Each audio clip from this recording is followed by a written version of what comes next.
Hello दोस्तों, स्वागत है आपका ब्रेकआउट भारत पर। यहाँ हम कवर करते हैं इंडियन स्टॉक मार्केट की हर बड़ी न्यूज़ और करते हैं उन हाई ग्रोथ मोमेंटम स्टॉक्स और ब्रेकआउट सेक्टर्स का इन डेप्थ एनालिसिस जो भारत की ग्रोथ स्टोरी को ड्राइव कर रहे हैं। मार्केट की हर बड़ी अपॉर्चुनिटी से अपडेट रहने के लिए चैनल को अभी सब्सक्राइब कर लीजिए। लेकिन आगे बढ़ने से पहले एक जरूरी बात, ये वीडियो सिर्फ और सिर्फ एजुकेशन पर्पज के लिए है। मैं या मेरा चैनल सेबी रजिस्टर्ड एडवाइजर नहीं है, इसलिए मार्केट में कोई भी इन्वेस्टमेंट या ट्रेड लेने से पहले अपने फाइनेंशियल एडवाइजर की सलाह जरूर लें। तो चलिए शुरू करते हैं। आज हम सबसे पहले बात करने वाले हैं एचपी इंजीनियरिंग लिमिटेड की। ये कंपनी मोस्टली बैटरीज और ई मोबिलिटी में काम करती है।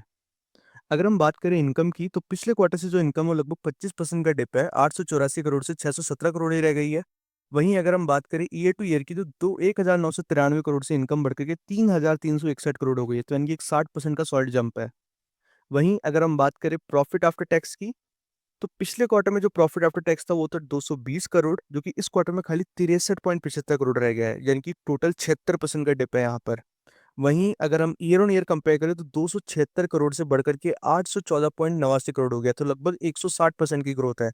तो इस कंपनी के जो रिजल्ट्स हैं वो क्वार्टर ऑन क्वार्टर जरूर गिरे हैं, लेकिन अगर हम ईयर टू ईयर कंपेयर करें तो जो रिजल्ट्स है वो काफी अच्छे हैं।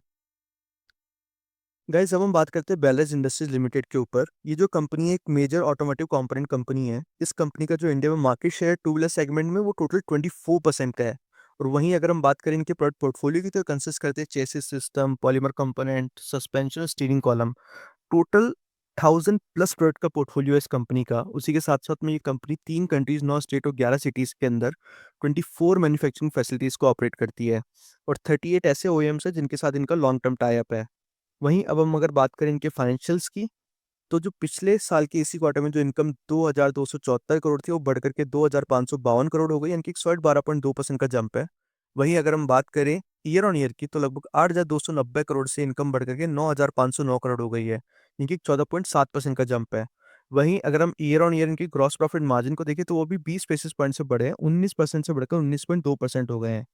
अब अगर हम बात करें पैट की, तो पैट जो पिछले साल के इसी क्वार्टर में था वो था 110 करोड़ का, जो कि इस क्वार्टर में हो गया है 130 करोड़ का, यानी कि 18.4% का जंप है। वहीं अगर हम बात करें इनके टोटल FY25 FY26 की, तो लगभग 355 करोड़ से प्रॉफिट बढ़ के 496 करोड़ हो गया है, यानी कि 39.8% का जंप है। तो गाइज, अगर आप यहाँ पे देखें, तो इनकम खाली 14.7% से बढ़ी है, लेकिन जो पैट है वो 39.8% से बढ़ गया है। इसका एक मेजर बात जो दर्शाती है वो ये है कि जो कंपनी है वो अपनी ऑपरेशनल एफिशिएंसी को बहुत ज़्यादा इम्प्रूव कर रही है। इसके साथ-साथ अगर हम इनकी बैलेंस शीट के अंदर बोरेंस की भी बात करें, तो पिछले साल जो इनकी जो बोरेंस थी वो थी 1649 करोड़, जो कि इस साल खाली 750 करोड़ रह गई है, यानी कि कंपनी खुद को डीलेवरेज भी बहुत ज़्यादा कर रही है। इसी के साथ-साथ में जो कंपनी है वो लगभग 2000 करोड़ रेज़ कर रही है अपने फर्दर ग्रोथ प्लान के लिए।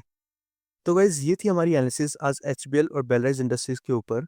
अगर आपको ये वीडियो पसंद आए तो please like, share and subscribe, और आपके जो भी सजेशंस हो वो प्लीज़ हमें कमेंट करके बताएँ, ताकि हम खुद को इम्प्रूव कर पाएँ। Thank you so much guys. जय हिंद।